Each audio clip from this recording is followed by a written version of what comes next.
លោកហ៊ុនសែនបានចោទប្រកាន់លោកកឹមសុខាអតីតប្រធានគណៈបក្សសង្គ្រោះជាតិ CNRP ពីបទក្បត់ជាតិដោយផ្អែកលើហេតុផលចម្បងៗដូចខាងក្រោមការចោទប្រកាន់ពីបទសំគំនិតជាមួយបរទេសលោកហ៊ុនសែនលើកឡើងថាលោកកឹមសុខាបានត្រូវរើគ្នាជាមួយបរទេសសហរដ្ឋអាមេរិកដើម្បីរៀបចំផែនការផ្ដួលរំលំរដ្ឋាភិបាលកម្ពុជាការចោទប្រកាន់នេះជាមូលដ្ឋានគ្រឹះនៃករណីចាប់ខ្លួនលោកកឹមសុខាកាលពីខែកញ្ញាឆ្នាំ2017វីដេអូឃ្លីបផុសតាងដែលត្រូវបានលើកយកមកបង្ហាញគឺវីដេអូឃ្លីបពីវេទិកានិយាយនៅប្រទេសអូស្ត្រាលីដែលលោកកឹមសុខានិយាយអំពីការទទួលបានការណែនាំពីបរទេសក្នុងការរៀបចំយុទ្ធសាស្ត្រនយោបាយនៅកម្ពុជាការរំលាយគណៈបកប្រឆាំងការចោទប្រកាន់នេះបាននាំទៅដល់ការរំលាយគណៈបកសង្គ្រោះជាតិដោយតុលាការកំពូលនិងការឃុំខ្លួនលោកកឹមសុខាក្នុងផ្ទះនិងបន្តមកទៀតគឺការកាត់ទោសឲ្យជាប់ពន្ធនាគាររយៈពេល27ឆ្នាំទោះជាយ៉ាងណាក៏ដោយករណីនេះត្រូវបានរងការរិះគន់ថាជារឿងនយោបាយនិងជាការប្រើប្រាស់ប្រព័ន្ធតុលាការជាឧបករណ៍ដើម្បីធ្វើទុកបុកម្នេញលើគណៈបកប្រឆាំង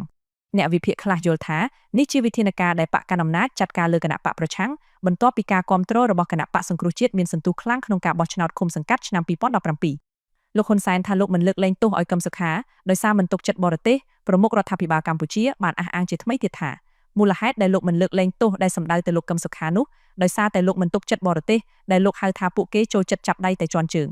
លោកហ៊ុនសែនថ្លែងថាគ្មាននរណាហ៊ានធ្វើអ្វីលោកបានឡើយបើទោះជាលោកមិនលើកលែងទោសឲ្យអ្នកទាំងនេះទៅតាមការចង់បានរបស់បរទេសហើយថានេះជាមេរៀនសម្រាប់បរទេសដែលតែងតែលើកឡើងពីករណីលោកកឹមសុខានៅក្នុងពិធីជួបជុំកម្មករនៅថ្ងៃទី28មិថុនានៅជាយកក្រុងភ្នំពេញប្រមុខរដ្ឋាភិបាលកម្ពុជាបានផ្ដល់សារទៅបរទេសថ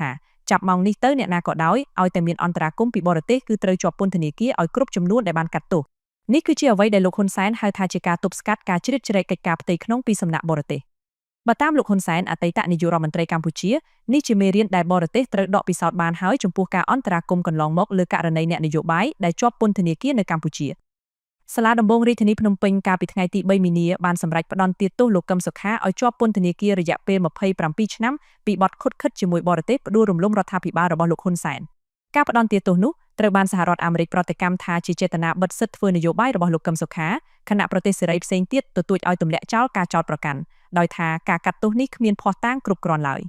អ្នកវិភាគការកាត់ទោសលោកកឹមសុខាពីបទក្បត់ជាតិបង្ហាញពីបំណងបំផ្លាញជាតិរបស់ក្រុមគ្រួសារត្រកូលហ៊ុនហើយអ្នកវិភាគព្រមានថាការចោទប្រកាន់កាត់ទោសនិងឃុំខ្លួនប្រធានគណៈបក្សសង្គ្រោះជាតិលោកកឹមសុខាពីបទក្បត់ជាតិមិនត្រឹមតែបង្ហាញពីភាពអយុត្តិធម៌សម្រាប់លោកផ្ទាល់ប៉ុណ្ណោះទេប៉ុន្តែក៏បានបង្ហាញពីបំណងបំផ្លាញជាតិរបស់ក្រុមគ្រួសារត្រកូលហ៊ុនផងដែរអ្នកវិភាគនយោបាយនិងជាប្រធានវេទិកាពលរដ្ឋលោកកឹមសុខបានលើកឡើងថាការចោទប្រកាន់លោកកឹមសុខានិងរំលាយគណៈបក្សសង្គ្រោះជាតិគឺជាទង្វើបំផ្លាញជាតិខ្មែររបស់លោកហ៊ុនសែនសុទ្ធសាធព្រោះថាលទ្ធផលនៃការរំលាយគណៈបកប្រឆាំងដ៏ធំនៅកម្ពុជាមួយនេះបានបើកផ្លូវឲ្យក្រុមគ្រួសារត្រកូលហ៊ុនកាន់កាប់អំណាចកាន់តែធំឡើងរហូតប្រទេសកម្ពុជាកំពុងរអិលធ្លាក់ទៅក្នុងការដឹកនាំតាមបែបគ្រួសារនិយមនៅពេលនេះលោកកឹមសុខលើកឡើងថាចាប់តាំងពីលោកកឹមសុខាត្រូវបានចាប់ឃុំខ្លួនហើយគណៈបកសង្គ្រោះជាតិត្រូវបានរំលាយនៅឆ្នាំ2017ដែលធ្វើឲ្យស្ថានភាពនយោបាយរបស់កម្ពុជាប្រែក្លាយពីពហុបកមកជាឯកបកដែលខុសទៅនឹងរដ្ឋធម្មនុញ្ញគណៈប្រជាធិបតេយ្យត្រូវបានជន់ឈ្លីតាមរយៈនៃការបំបិទសេរីភាពបញ្ចេញមតិរបស់ពលរដ្ឋចំណែកសេដ្ឋកិច្ចរបស់កម្ពុជាក៏ជួបវិបត្តិដោយសារតែអ្នកវិនិយោគបរទេសខ្លាចរអាពីការដឹកនាំដោយឯកបកមួយនេះ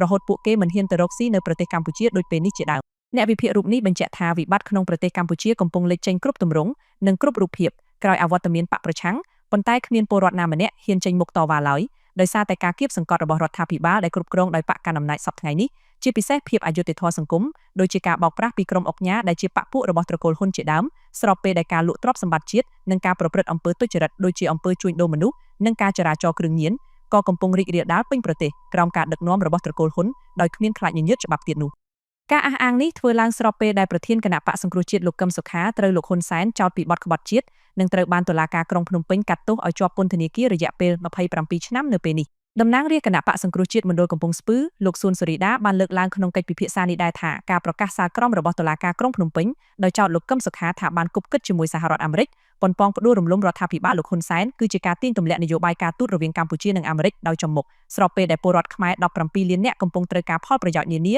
ដែលធ្លាប់ផ្ដល់ឲ្យដោយសហរដ្ឋអាមេរិកកន្លងមកនោះដូចជាការផ្ដល់ប្រព័ន្ធអនុគ្រោះពន្ធ GSP និង EBA របស់សហភាពអឺរ៉ុបជាដើមលោកសួនសូរីដាលើកឡើងថាការឃុំខ្លួនលោកកឹមសុខានិងការរំលាយគណៈបក្សសង្គ្រោះជាតិដែលបានបំផ្លាញផលប្រយោជន៍របស់ពលរដ្ឋខ្មែរកាន់តែធ្ងន់ធ្ងរនោះគឺពលរដ្ឋម្ចាស់ឆ្នោតគ្រប់រូបនឹងគ្មានសិទ្ធិជ្រើសរើសមេដឹកនាំដើម្បីបម្រើផលប្រយោជន៍ជាតិបន្តទៀតបានទេទៅថ្ងៃមុខគឺមានតែចាំទទួលយកមេដឹកនាំបន្តពូជដែលគណៈបកប្រជាជនកម្ពុជារៀបចំឲ្យតាមរយៈនៃការបោះឆ្នោតคล้ายៗតែប៉ុណ្ណោះដូច្នេះកម្ពុជាក៏នឹងមានវាសនាមិនខុសពីប្រទេសកូរ៉េខាងជើងដែរទៅថ្ងៃអនាគតកាលពីថ្ងៃទី3ខែមីនាឆ្នាំ2023សាលាដំបងរាជធានីភ្នំពេញ បានផ្ដន់ទាទោសប្រធានគណៈបកសង្គ្រោះជាតិលោកកឹមសុខាឲ្យជាប់ពន្ធនាគាររយៈពេល27ឆ្នាំដោយឃុំខ្លួនក្នុងផ្ទះពីបទគប់គិតជាមួយរដ្ឋបរទេសដើម្បីផ្ដួលរំលំរដ្ឋាភិបាលរបស់លោកហ៊ុនសែនបន្ទាប់ពីលោកកឹមសុខាត្រូវបានសមត្ថកិច្ចសម្រុកចូលទៅចាប់ខ្លួនដល់ផ្ទះកាលពីយប់ថ្ងៃទី3ខែកញ្ញាឆ្នាំ2017និងគណៈបកសង្គ្រោះជាតិត្រូវបានតុលាការកំពូលប្រកាសរំលាយកាលពីថ្ងៃទី16ខែវិច្ឆិកាឆ្នាំ2017ដដែលនោះសំណុំរឿងរបស់លោកកឹមសុខាកំពុងដំណើរការនៅសាលាឧទ្ធរណ៍សប្តាហ៍ថ្ងៃនេះសំណុំរឿងនេះត្រូវបានគេចាត់ទុកថាជាសំណុំរឿងដែលយូរជាងគេក្នុងប្រវត្តិនៃការកាត់ក្តីនៅកម្ពុជាហើយបញ្ហានេះត្រូវមជ្ឈដ្ឋាននានារិះគន់ថាជាសំណុំរឿងដែលស្ថិតក្នុងរបៀបវិរៈនយោបាយជាជាងការស្វែងរកយុត្តិធម៌តាមប្រព័ន្ធតុលាការលោកនាយករដ្ឋមន្ត្រីនៃរបបឯកបកលោកហ៊ុនសែនប្រកាសជំនួសតុលាការថាលោកកឹមសុខាប្រធានគណៈបកសង្គ្រោះជាតិលោកកឹមសុខាមានទោសក្បត់ជាតិការប្រកាសនេះធ្វើឡើងស្របពេលដែលសំណុំរឿងលោកកឹមសុខារងការរិះគន់ថាមានចរិតនយោបាយនិងតុលាការជាឧបករណ៍នយោបាយសម្រាប់គណៈបកកណ្ដាលអំណាចប្រើប្រាស់ដើម្បីធ្វើទុកបុកម្នេញគណៈបកប្រឆាំងសហភាពអឺរ៉ុបដែលបានសម្រេចផ្តាច់ប្រព័ន្ធអនុគ្រោះពន្ធ EBA 20%ពីកម្ពុជាដោយសារការរំលោភសិទ្ធិមនុស្សនិងបំផ្លាញប្រជាធិបតេយ្យរួមទាំងការធ្វើទុកបុកម្នេញលោកកឹមសុខានេះផងថ្ងៃនេះជួនសារជាក់លាក់ច្បាស់លាស់ថាកម្ពុជាមិនថយក្រោយលើការកាត់ក្តីចំពោះជនក្បត់ជាតិឬអ្នកដែលទទួលនៅទណ្ឌកម្មទេអ្នកឯងត្រូវតែច្បាស់អ្វីដែលអ្នកឯងបានធ្វើអ្នកឯងត្រូវចាំអ្នកឯងយកថ្ងៃទី29ខែធ្នូឆ្នាំ2013គឺជាថ្ងៃផ្ដាច់ព្រាត់ក្នុងការផ្ដួលរំលំអ្នកឯងត្រូវតែទទួលនៅទណ្ឌកម្មបែបនេះគឺមិនអាចលើកលែងឲ្យបានទេសាររបស់លោកហ៊ុនសែននៅពេលនេះគឺហាក់ដូចជាបង្ហាញការខកចិត្តមួយដែរដែលការគំរាមរបស់លោកឲ្យសហភាពអឺរ៉ុបកុំដកប្រព័ន្ធអនុគ្រោះពន្ធនេះមិនបានជោគជ័យកាលពីខែមករាឆ្នាំ2019ក្នុងពិធីសម្ពោធការធ្វើផ្លូវក្រវ៉ាត់ក្រុងលោកហ៊ុនសែនធ្លាប់គំរាមថាការដាក់ទណ្ឌកម្មណាមួយគឺដូចសម្រាប់កម្ពុជាដូចនេះដែរលោកថាបើកម្ពុជាស្លាប់គណៈបកប្រឆាំងក៏ត្រូវតែស្លាប់ដែរការដាក់ទណ្ឌកម្មចំពោះកម្ពុជាមានតម្លៃស្មើនឹងសម្រាប់បកប្រឆាំងខ្ញុំមិនលើកលែងឲ្យទេបានជាជ្រុលលេងគ្នាហើយគឺត្រូវតែលេងអ៊ីចឹងលបែងវាមានទៅមានមកបើចង់ឲ្យពួកប្រឆាំងងាប់អានឹងកាត់ទៅបើចង់ឲ្យពួកប្រឆាំងរស់អានឹងកុំធ្វើលោកកឹមសុខាក៏ត្រូវលោកចេញបញ្ជាឲ្យចាប់ទាំងកំរោលទាំងកណ្ដាលអាត្រៀតដំបងរបបនេះយកលោកកឹមសុខាទៅឃុំខ្លួននៅគុកត្រពាំង plong នៅខេត្តត្បូងឃ្មុំក្បែរព្រំដែនវៀតណាមក្រោយមកដោយសារសម្ពាធអន្តរជាតិរបបក្រុងភ្នំពេញបានយកលោកកឹមសុខាមកឃុំខ្លួនក្នុងផ្ទះបន្ទាប់មកទៀតនៅគៀកថ្ងៃគណៈកម្មការអឺរ៉ុបសម្រេចដកការអនុគ្រោះពន្ធរបបនេះបានលែងឃុំខ្លួនលោកកឹមសុខាក្នុងផ្ទះរួចប្រញាប់ប្រញាល់បញ្ជូនរឿងនេះទៅជំនុំជម្រះទាំងតក់ក្រហល់ការជំនុំជម្រះក្តីលោកកឹមសុខាប្រព្រឹត្តទៅដោយភាពចម្រូងចម្រាសដោយក្រុមមេធាវីការពារក្តីលោកកឹមសុខាចាត់ទុកថាកិច្ចដំណើរការនីតិវិធីតុលាការមានភាពមិនត្រឹមត្រូវនិងរញ៉េរញ៉ៃជាដើមភាពចម្រូងចម្រាសទាំងនោះមានតាំងពីភាពមិនប្រក្រតីនៃការព្រមទទួលភស្តុតាងដែលគ្មានប្រភពច្បាស់លាស់ដូចជាយកភស្តុតាងពីគណនី Facebook អនាមិកឬគ្មានអត្តសញ្ញាណត្រឹមត្រូវការសួរសំណួរច្រំដែរការយកតម្រុយភស្តុតាងមកសួរដេញដោលគឺបើតាមនីតិវិធីត្រឹមត្រូវគឺត្រូវយកអង្គហេតុមកសួរដេញដោលទើបត្រូវការអនុវត្តធាក់ថយក្រោយនៃក្រមព្រហ្មទណ្ឌការយកភស្តុតាងដែលគ្មាននៅក្នុងសំណុំរឿងយកមកសួរដេញដោលលោកកឹមសុខានិងចុងក្រោយគឺការបិទសិទ្ធិសេរីភាពក្រុមមេធាវីការពារក្តីលោកកឹមសុខាមិនឲ្យឡើងតវ៉ាក្តីជាដើមទោះបីសហមេធាវីការពារក្តីលោកកឹមសុខាអះអាងថានឹងបន្តចូលរួមក្នុងសវនាការនេះក៏ដោយក៏ពួកគាត់បញ្ជាក់ថាគ្មានសង្ឃឹមថាដំណើរការក្តីលោកកឹមសុខានឹងប្រព្រឹត្តទៅដោយរលូននិងយុត្តិធម៌នោះទេដោយសារតែកំហុសឆ្គងមិនចេះចប់មិនចេះហើយជំវិញភាពមិនក្រក្រតីនៃការដាក់ភស្តុតាងនិងការរឹតបន្តឹងសិទ្ធិសេរីភាពមេធាវីខាងលោកកឹមសុខាក្នុងសវនាការទោះជាយ៉ាងនេះក្តីខាងព្រះរាជអាជ្ញានិងមេធាវីការពាររដ្ឋាភិបាលថាក្រុមមេធាវីការពារក្តីលោកកឹមសុខាមានចេតនាពន្យាកិច្ចដំណើរការនីតិវិធីតុលាការទើបជំទាស់ជាហូរហែកន្លងមក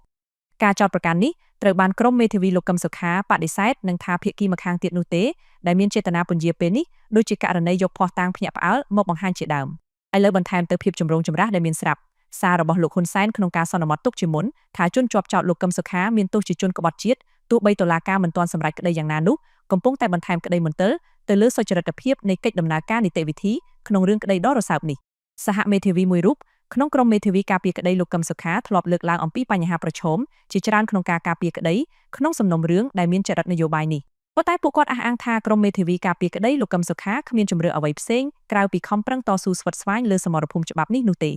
ពួកគាត់នៅតែទទូចឲ្យតុលាការទម្លាក់ចោលបទចោទប្រឆាំងលើកូនក្តីភ្លាមៗនិងដោយឥតលក្ខខណ្ឌដើម្បីឲ្យលោកកឹមសុខាមានសេរីភាពពេញលេញឡើងវិញដើម្បីលោកបំពេញកិច្ចការងារសង្គមតទៅទៀត